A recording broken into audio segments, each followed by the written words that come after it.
world is changing fast. New technologies are impacting how we think about products, services, and the way we live our lives. Nowhere is this trend more present than in financial services, where new business models and customer expectations are changing our conceptions about banking, finance, and the very nature of money. Welcome to Rebank, a visionary podcast about banking, fintech, and the future. The future of banking is here. Hello and welcome to Rebank. I'm your host, Will Beeson. The subject of today's conversation is design. We talk all the time about the new customer experiences shaping the evolution of finance, generally focusing on the implications for the trajectory of the industry. Today, we take a closer look at the experiences themselves, through the eyes of the people designing them. The first voice you'll hear after mine is that of Yenny Otero, head of design at TSB. The following speaker is Nick Haley, product design principal at Idean, a design agency. The fourth and last voice that enters the conversation is that of Noel Lyons, experienced design director at Barclays. In addition to the insights we deliver through our podcast and newsletter, Rebank offers advisory services to fintechs, banks, and corporates. Drawing on our experience starting, running, and advising fintech businesses, and our vast network of the most impactful fintech entrepreneurs, investors, and innovators around the world, we help companies make sense of fintech, work through specific questions, and optimize proposition and strategy. For more information about our services, please visit bankingthefuture.com. Thank you very much for joining us today. Please welcome Yenny Otero, Nick Haley, and Noel Lyons. Yenny, Nick, and Noel, welcome to Rebank. Hi. Hello. Thank you. All right, so Yenny, I'll ask you to start a excellently designed product within the realm of financial services. Well, I have to say that it's very good to live in London because this is a place where we have been designing the most digitally advanced solutions. But from being a service designer for so many years, I think that we're still missing the end of it. So I think that it's really great that Monzo, Monese, Revolut, all these companies are doing a really good job that are pushing our limits from the more standard, traditional, high-end, high street banks. But we are still missing out something in between. It's really good to have, for these guys that are the fintechs, to have created that digital experience, but I feel that they're still doing it very functionally. And it's a lot about features, and it's a lot about the technical side of it, which fits a bit into my engineering side. But for the designer side, for the everyday life of people, for the having the human conversation, is still missing out. Okay, so is it fair to say that? So I might have thought that looking at one of those glistening new fintech apps, right? It's wow, this is beautiful. This is excellent design. Like I kind of know where I should go to look for various things. Generally, it's pretty, like the color schemes work, the fonts are easy to read, it looks nice. But to what extent, this is, I'll probably play the devil's advocate from time to time as we go throughout the conversation, but if we're talking about banking or finance, like, does it matter how usable the app is, or does it matter what the interest rate is? Like what drives consumer behavior? What's really important? I feel that you're talking about quite superficial things, to be sincere. Like when you're talking about colors or rates, that's a nice thing to have, but the real impact is about what kind of conversation you have with somebody is vulnerable in their money. When they're really having that newsletter that they don't want to open from the bank. It's about changing the customer journey. It's not about changing those tiny things, because the tiny things will only get you up to a point. It's really great if you make it beautiful, but if you don't make it impactful and actually solving the needs, the deep core needs of people, somebody else will come. And I think that in that situation, our competitors are not ourselves. The real competitors are Google, Amazon, the companies that really have understood that process and are going to come and do something completely different and really reimagine banking. I think that's totally right. I think, one of the financial products I really like is Nutmeg. And not because of their app, not because of the emails that they send me, because every month they do a YouTube video talking about what happened that month. And explain to me, okay, this was a good month, this was a bad month, this was why, this is what happened. And that video is way more valuable to me than having an app that I can access 24 hours a day. Because actually I understand now, I have a comprehension of what's happening. And I think the ability for digital products and services to explain to people what's happening, as you say, to say this is what's happening, this is what you need to do or not. That's a real power of design, not just oh, we're using Face ID to log into your app now. Or, and so that, I think that's quite a nice distinction. That really works for you because you want to understand what's going on a bit more. I really like Moneybox because I don't.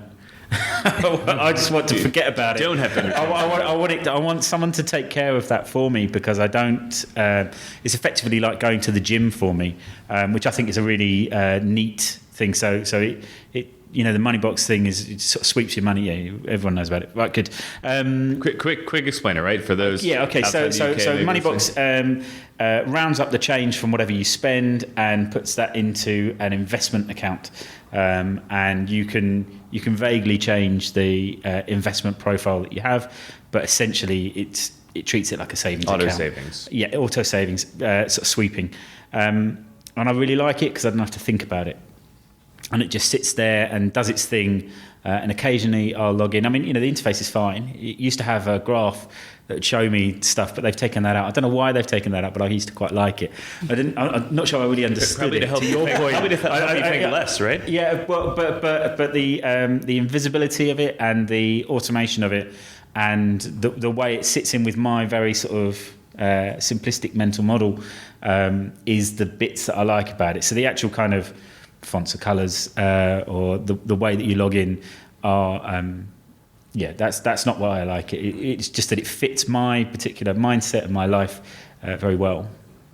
But so we're kind of talking around this question, but just to kind of bring it out and give everyone space to maybe speak to it a bit more. But yeah, when we look at the broader fintech landscape, right? The products, the companies, the apps, the user experiences that have been developed, and some of which that are getting tremendous traction. What do you guys view as particularly well designed products that are kind of going deeper and addressing some of these underlying issues? And that I guess the implication is, because they do that, they're more likely to endure. They're more likely to build really committed, large-scale mainstream customer bases. And what apps and features are maybe more novelty, right? And less likely to actually move the needle for customers. I think it's a bit too early to say, and I think it's a bit difficult to say from the outside. So I can sort of say, right, well, this experience was really neat. That looks tidy. I can say those kind of things, but you can't actually see what effect is it having. What is you can see they might report on what the adoption rate is, but they might not tell you what the kind of sort of weekly active users are or the kind of engagement sort of metrics that they are using. So it's a bit tricky, and also I think it's quite difficult to establish what the customer benefit kind of metric is as well on these things. And as designers, that's like the crucial bit, and it's really, really difficult to get on top of. Like, what can you track to show that the thing that you've designed is having the effect that you've designed it for?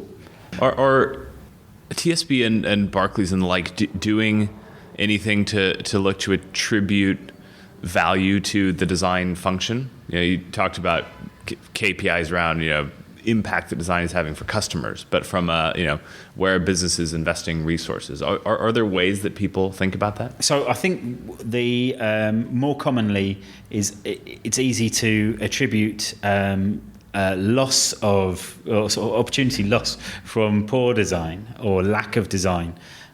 So you can sort of say, because when something's working successfully, then it's just like I planned it.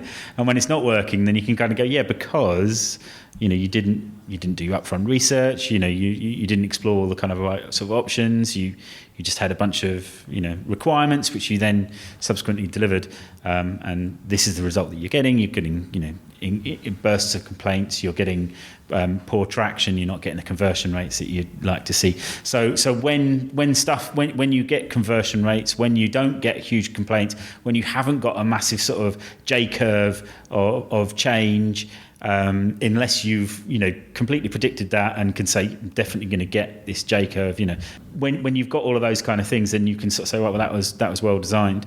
But it's quite difficult to then sort of say, and that's because of design. Because obviously some people have tried to A/B test design. I went to a great talk. There's a guy, I think the head of design at Booking.com, who now runs a very large team. I think 200 or 300 designers. And very early on, he A/B tested the value of design. So he put out 2 interfaces to prove to the organisation this is the monetary value. So one presumably was just developed by like a guy in a room thinking, well, this is what users want, and the other was user research and iteration and feedback. And they put them up against each other, and obviously Booking.com, they can show the monetary value. I'm not sure I agree with A/B testing design. It feels a bit like when Google tested 30 different shades of... 8 million shades of blue, I think it was, God, yeah. Yes. I'm not sure, I'm not sure you should always be that scientific about it. But when I heard it, I thought that was very interesting that he had actually quantified the value of design and then gone to the business and said, you need to invest because... The point that is interesting there is that I absolutely agree with that. We have to be very focused on the qualitative element of it. But as designers, we're not as clever into putting the business case behind what we do. And that is what sells in organizations. So we have to really be able to marry that business design and service design so that when we create solutions, they actually manage to go in the hearts of those that manage the pockets. Yeah, and I think so we often will work out the business case, and try and map out what are the effects that we're likely to see. One of the things that I'm really interested in at the moment is the customer benefit.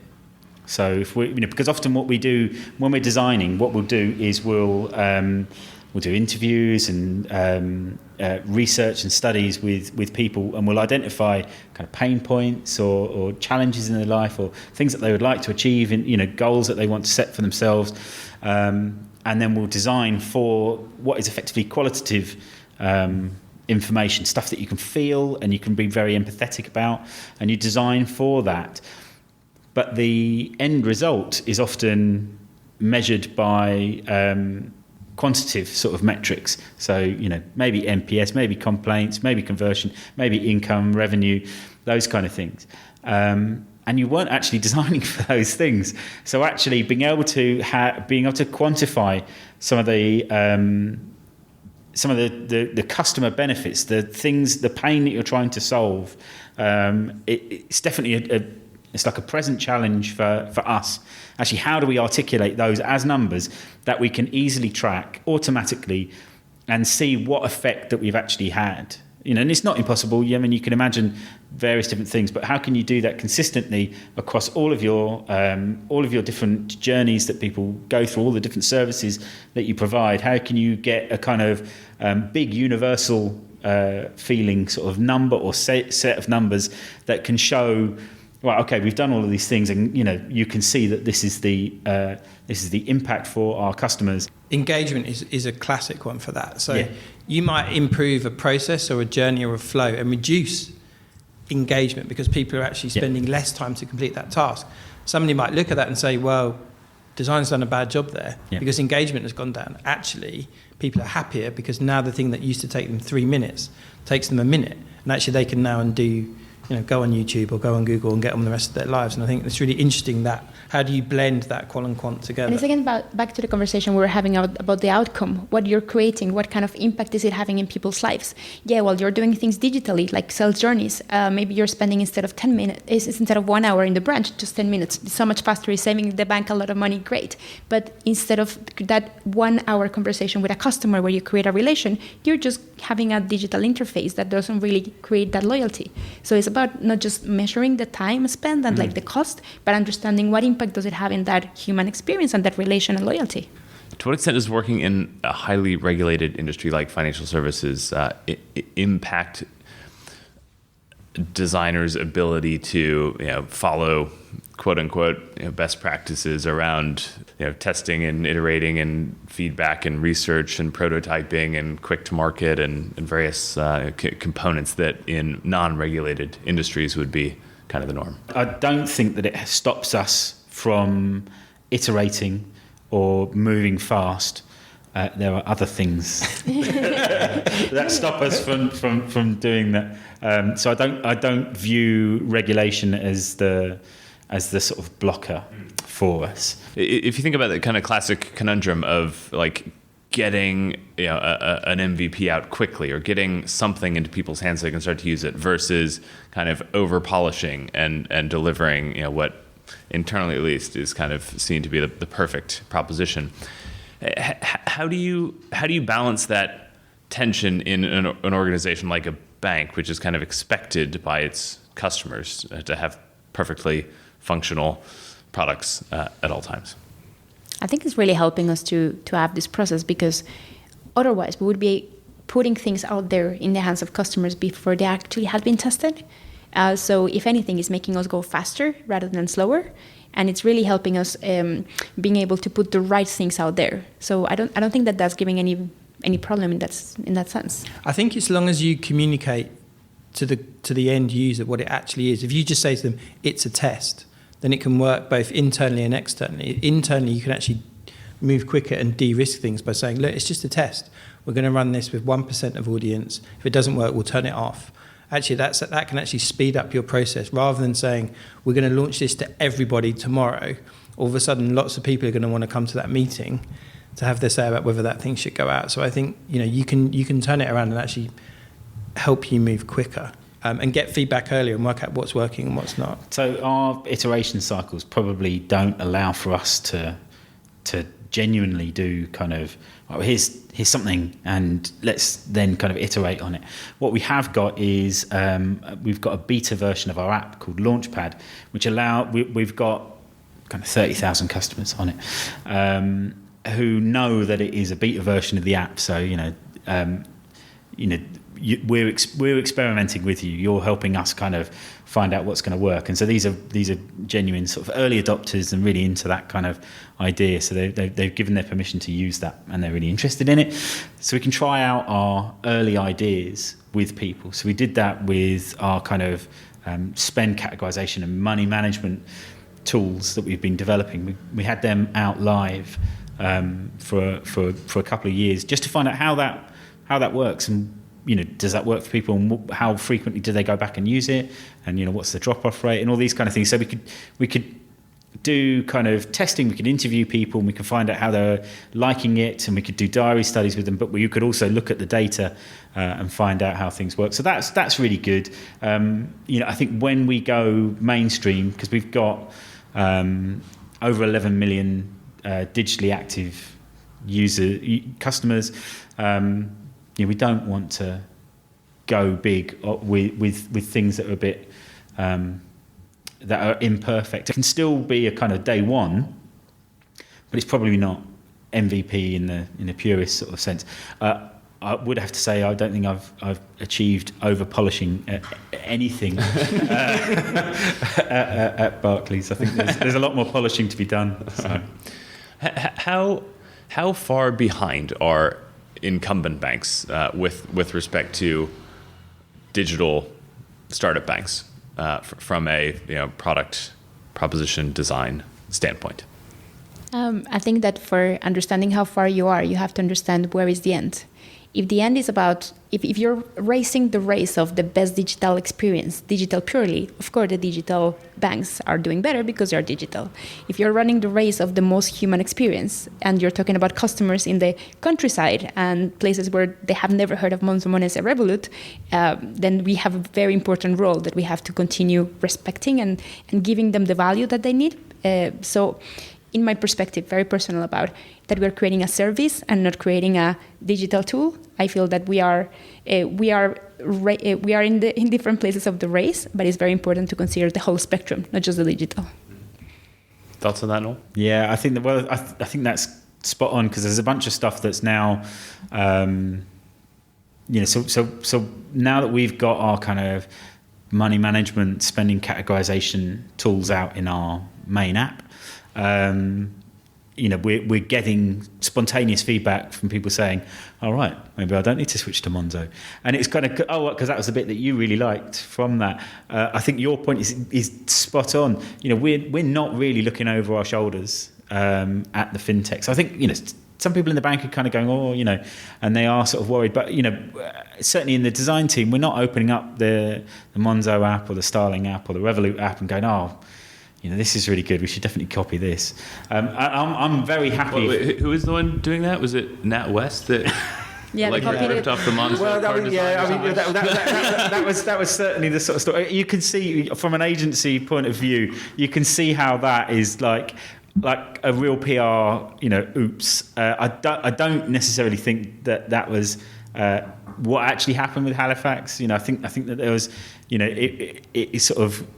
It went out went out of the wrong press release. I think there was an unfortunate designer who's probably not feeling that great about it. Yeah, but but in terms of sort of gaining influence from people, and also watching what is happening and sort of saying, well, actually, we don't need to test this idea. These guys have got it. It's out in the marketplace. It's out in the open, and not just from banking, from anywhere. Right? Well, this is a pattern, or this is an experience, or this is a service that is really working there. How relevant is it to us? We're absolutely not looking at the competition particularly and sort of going, right, well, what should we do that's like them? Are you jealous of their lack of sort of legacy tech and infrastructure? Because that's one thing those guys don't have, right? They don't have big old tech stacks that are slowing down their ability to move quickly. That must be something that you look at and think, but at the same wow, time, I wish we could. They should be jealous of the footprint that we have in the country and the amount of branches we have and the human element that we really can play with. Jealous of the amount of branches.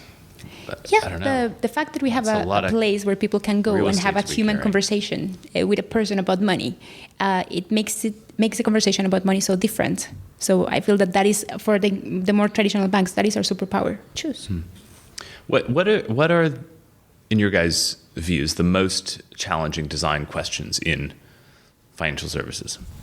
We've started talking a lot about kind of ethical design, and this kind of realization that certainly, in not so much banking apps, but social media apps, the power of design to influences people's behaviours and the impact that they have on their lives. I think that's something that we've started to talk about quite a lot. How do we actually do this responsibly? How do we actually do this in a way, what are the unintended consequences of this thing we've created? We need to think about those things because people might do those things and that might not be particularly good for their financial well-being. So we've definitely started to think about, the ethical angle of design. It's still very early days, but that's something that we've started talking about in the studio quite a lot. Good point, and it's very, very important that we talk about it together, because with design and behavioral psychology, we have a lot of mechanisms for making people do things. So we can make it fantastic for people to understand that their overdraft is something they should get into, but truly, is that the right way to go? So we should really be having those principles and that mindset all the way. It's interesting. A lot of people talk about AI ethics because it's seen as kind of a bit ungovernable, and so it needs to have a set of ethics in order to try and understand it. But those kind of unintended consequences is really, really interesting. When we're talking about kind of experience design or service design, the ability to try and zoom out as much as possible and try and predict, right, well, what impact will that have? And how can you actually understand the impact that you're going to have, as well as what you've intended to do, is really challenging. Well, that's really interesting because just thinking about your guys' definitions of design earlier on in the conversation and kind of applying those definitions to some of the more prevalent, mainly big tech companies. Like it almost feels like 2-3 years ago we would have said Facebook is an excellently designed product because it seemed at the time like it was doing so much good in the world. Like it was easy to use, massive adoption, it was connecting people. That was the premise at least. And suddenly there's been this massive shift as some of these, like, to an extent, externalities, a lot, kind of like directly, causally linked social impacts coming out of the Facebook concept and service provision. But like, it's interesting that it's often not as clear immediately, what the long-term impacts of something that may initially seem very beneficial are likely to be. Yeah, and I think I think Facebook is one of those things that, there's some design elements there, but I think there's a strong business elements going on that are, antithetical to what you'd consider design. But it is, the huge unintended consequences of YouTube and Twitter and Facebook to kind of break democracy and news, and fact is terrifically worrying, and that when you talk about sort of like business design, I think that's where that sort of really yes, but I'm of a slightly different view. I think personally, there's so much kind of media bashing of social media, and it's the responsibility of YouTube and Facebook to police videos that get uploaded, and it very clearly is, but these are businesses who have built their propositions in ways that respond to user demands at the end of the day. Like if content on like Twitter or YouTube skews toward extremist, it's because that's what goes viral. It's because that's what people click on. It's because that's what people. But that's exactly the same as people really like smoking cigarettes, and get addicted to it. Human behaviour is not infallible, and you don't just want to be governed by what satisfies an immediate sort of desire. And also, as a designer, how do you think about that? Like, how do you think about that trade-off? Is it like maximum, clicks? Is it maximum user benefit, and then by what metrics? I think it's design. And how do you reconcile that with the business interests? Design can't solve all those problems on its own, right? This kind of design can help solve those problems. I think, Mike Montero, who's a designer in North America, I really follow, just says, you now, as a designer, have to take responsibility for the things that you put into the world, and just to be aware of that. And question and challenge and probe, why are we doing this? What is the purpose of this? What are we trying to achieve? And I think it's about doing that. That's the first step in just sort of saying, well, what's the point of this? What are we actually trying to achieve? What's the metric we're trying to move? And advocating for the users to say, well, actually, this might lead to this happening. And just positioning that point of view. And we're seeing that now as well in sort of like kind of government arena. So one of the reasons why I joined a bank was because of all of the great work that's been done in the UK government to actually improve the services for people. And if you can do something really great in something as boring as the government, then surely a bank must be kind of as interesting. There's an awful lot of people who are using the same kind of methodologies as you'd use in design, but for policy. I'm trying to actually work out, right, well, what is the most fit policy? You've got people using kind of very similar, akin sort of methodologies to work out where lottery money should be spent, and use it, and any sort of service designer or experience designer or business designer would see it in, that's the same toolkit, that's the same sort of methodology, but they're working out, right, where should I give £10 million, and what are the kind of unintended consequences? And so it's kind of, when you sort of start expanding where design actually plays, it does actually kind of expand really nicely, really well. Maybe we have to go back to the first question that you asked us. What is design?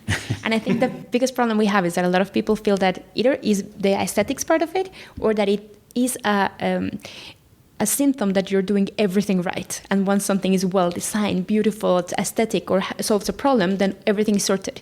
But we have to agree that design is just a tool, and a tool without values and without principles is not going to get you anywhere, or could have actually really bad results. So it's a lot about ourselves having that perspective and that measurement of the outcomes, and really having measurables of what is it that we want, success criteria, what is it that we want to achieve, but also in a human perspective, because we can have an amazing impact with behavioral psychology and making people change their behavior. So what do we want to make out of it is a great responsibility. And I think, people talk a lot now about design having a seat at the table, and have you got a seat at the table? Oh, I've got a seat at the table. And I think that's great, because now you're in the room and can have those conversations. Mm-hmm. Whereas in the past, design might have been treated as a service, or design was treated as we've decided what it is. Can you just go and mock those screens Make it up pretty. now? Yeah. And whereas, I think that still remains a challenge to actually. Because what you can find is that as a design team, you're brought in effectively in the middle of the project, where people have sort of gone, right, we've got this great idea, can you make it look good, and also we've got some problems, and what you have to do is kind of gently walk everyone back to the beginning again and say, well, what was the actual problem, what is it that you're trying to solve?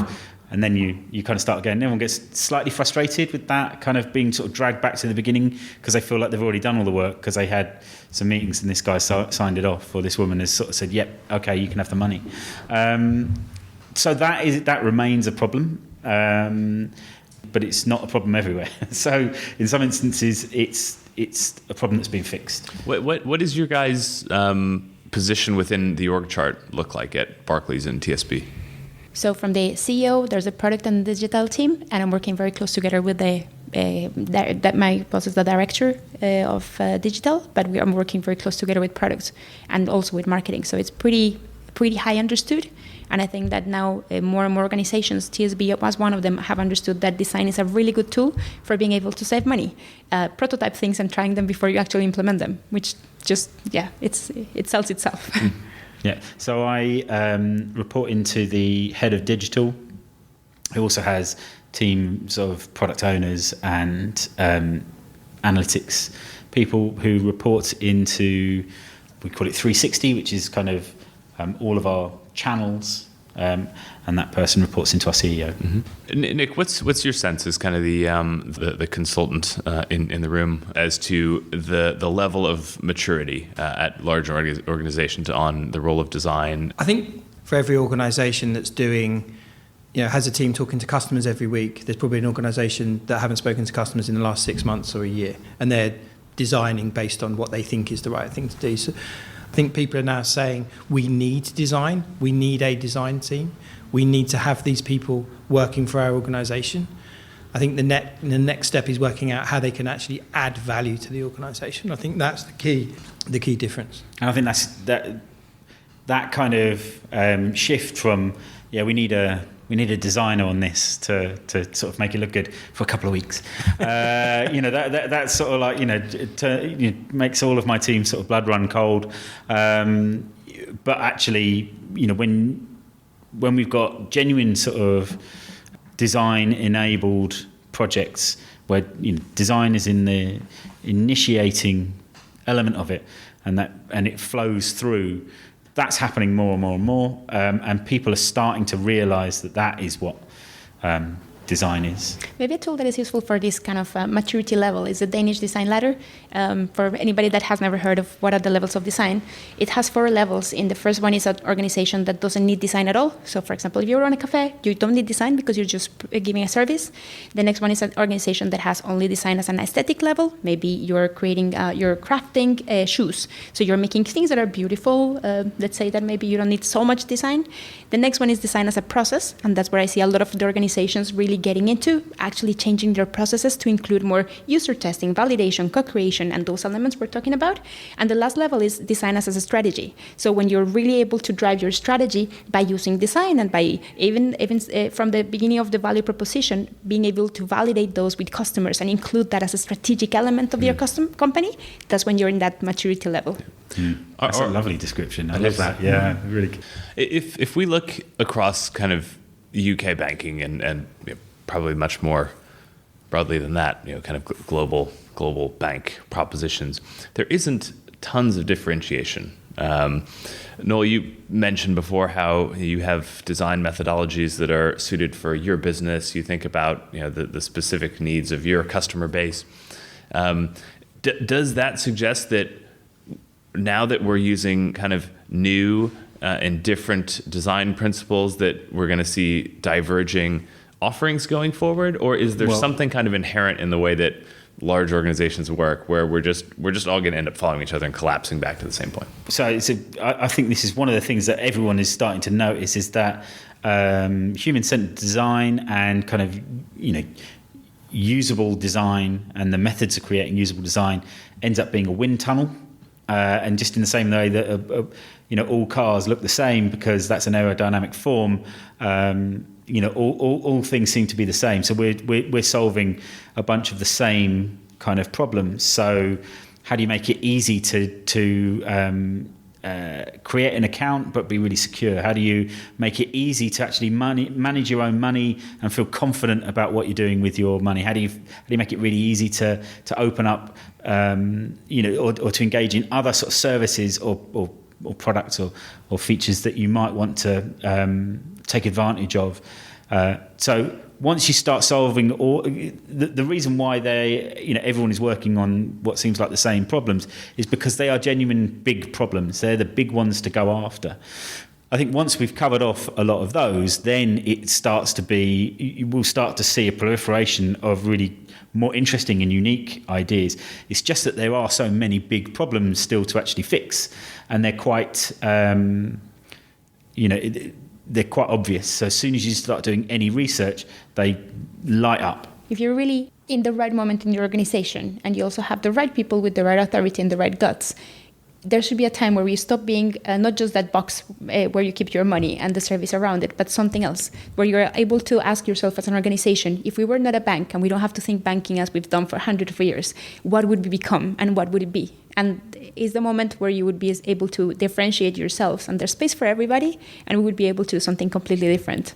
So that's the most exciting discussion that I want to bring into the work that we do, rather than fixing the basics. Of course, we have to do it in the beginning, but at the same time, having that element of how do we differentiate and actually have a bigger impact and create that created outcome. Because if we just fix the basics, somebody else, Amazon, Google, will come and just show us the way. But I think design does that framing, right? Design hopefully changes the framing from what are the products we can sell to what's the role that we play in people's lives. And actually, that's a far more interesting question to answer than how do we sell more loans or how do we create more current accounts. What are we doing here? What is our purpose? And designers get much more excited about solving those kind of questions than what colour should the buttons be or. Excellent, Jenny, Nick, and Noel. Thank you very much for joining us today. Thank you for inviting us. This has been really fun. Thanks for tuning into Rebank. If you like today's show, reach out. Follow us on Twitter at Rebank Podcast and join the conversation. For more on banking, fintech, and the future, check out our regular content at www.bankingthefuture.com.